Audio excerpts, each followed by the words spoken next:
না, তুমি এক্ষুনি আমার ছাতা তুলে আনো। ওই তা আমি কি জলের উপর দিয়ে হেঁটে যাবো নাকি? এ ভাই, তুই জলের উপরে হাঁটতে পারিস না? ও দাদা, তুমি পারবে জলের উপর দিয়ে হাঁটতে? ঠিক আছে, চ্যালেঞ্জ কর, যদি জলের উপরে হাঁটতে পারি। ডার্লিং কি বলে? আর যদি না পারো? যদি না পারি তাহলে আমার বউটাকে আমি তোকে দিয়ে দেবো। এই, তুমি আমাকে নিয়ে চ্যালেঞ্জ করছো কেন?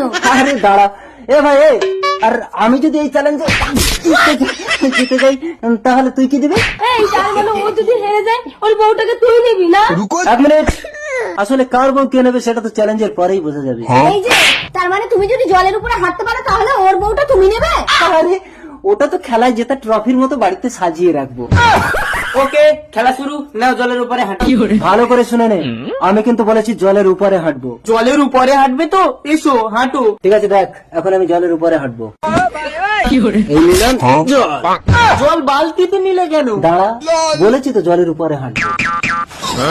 ডার্লিং একটু জলের উপরেই হাঁটছে। না, বউ তুমি চ্যালেঞ্জ করার পর মিটেছে তো?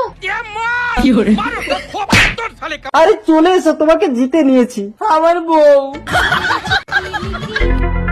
দয়া করে এভাবে অযথা কেউ জল অপচয় করবেন না। জল বাঁচান, জীবন বাঁচান। জল বাঁচান, জীবন বাঁচান।